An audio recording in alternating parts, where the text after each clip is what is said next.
Hello guys, നമ്മളിപ്പോൾ ഉള്ളത് കോയമ്പത്തൂർ മരക്കട മാർക്കറ്റിലാണുള്ളത്.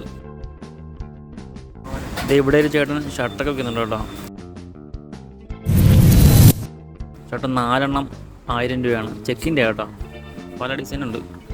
അവിടെ നമുക്ക് ഇഷ്ടമുള്ള നോക്കി എടുക്കുക. ഇവിടെ കുറച്ച് ഫാൻസി ഐറ്റം വെക്കുന്നുണ്ട് കേട്ടോ. നമ്മുടെ വീട്ടിലും ഷോപ്പിലൊക്കെ വെക്കാൻ പറ്റിയ ഐറ്റം കേട്ടോ. ഇതൊക്കെ 400 രൂപ വരുന്നുള്ളൂ.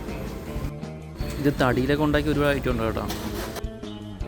ഇവിടെ വഴിയിലൊക്കെ ഒരുപാട് കച്ചവടക്കാരുണ്ട് കേട്ടോ. പല പല സാധനങ്ങളൊക്കെ ആയിട്ടുള്ള ഒരുപാട് കച്ചവടക്കാരുണ്ട്. ഇവിടെ മൊബൈലിൻ്റെ കേസ്, മൊബൈൽ കവറ് എല്ലാം 30 രൂപ കേട്ടോ. ഇവിടെ ഒരുപാട് സെക്കൻഡ് ആയിട്ട് ഇരിപ്പുണ്ട് കേട്ടോ. ഇവിടെ തൈര് മിഷൻ ഇരിപ്പുണ്ട്. ഇതിന് 1000 രൂപ വയ്ക്കുന്നത് കേട്ടോ. ഇവിടെ കണ്ടു, ഇവിടെ എല്ലാ ഐറ്റവും ഉണ്ട് കേട്ടോ. ഒത്തിരി ഐറ്റം ഉണ്ട്. ഈ ക്യാമറ ഉണ്ടോ, 500 രൂപ ഉള്ളൂ. 500 രൂപ ചോദിക്കുന്നത്, നമുക്കത് വില വെച്ച് എടുക്കാം. ഇവിടെ കണ്ടു, ഇവിടെ എല്ലാ വീട്ടിലത്തേക്കുള്ള എല്ലാ ഇലക്ട്രോണിക് ഐറ്റങ്ങളെല്ലാം ഉണ്ട്. ഫാനുണ്ട്, ഇൻഡക്ഷൻ കുക്കറുണ്ട്, സ്പീക്കേഴ്സ്, ഇവിടെ എല്ലാ സാധനവും കിട്ടും കേട്ടോ. ഇൻഡക്ഷൻ കുക്കറിന് 200 രൂപ കേട്ടോ. ചെറിയ കംപ്ലൈൻറ്റ് ഉണ്ട്, ഇവരെ ഞാൻ ചെക്ക് ചെയ്ത് തരും കേട്ടോ എല്ലാം. അപ്പോൾ ഇനിയും ഒരുപാട് വീഡിയോ വരാനുണ്ട്. അപ്പോൾ എല്ലാവരും ചാനൽ സബ്സ്ക്രൈബ് ചെയ്യുക. അപ്പോൾ അടുത്തൊരു വീഡിയോയിൽ കാണാം. ബൈ.